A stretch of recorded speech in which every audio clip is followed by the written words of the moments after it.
hřbitov, který je tam, a pak pojedeme možná na větrný mlýn. Tak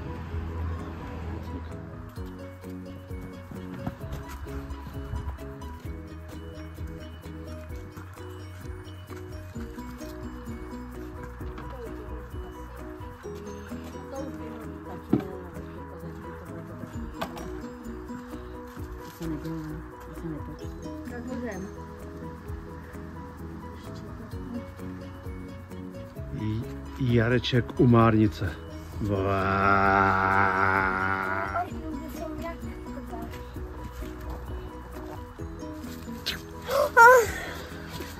nevyšlo nám počasí, jak vidíte, ale stejně jsme uklidili hrobeček babičky a dědy a teď jedeme na překvápko.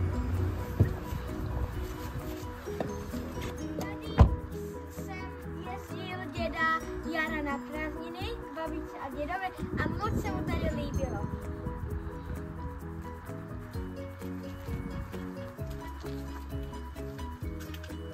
Jedeme do KFC a pořádně se nadlábneme, tak jdeme.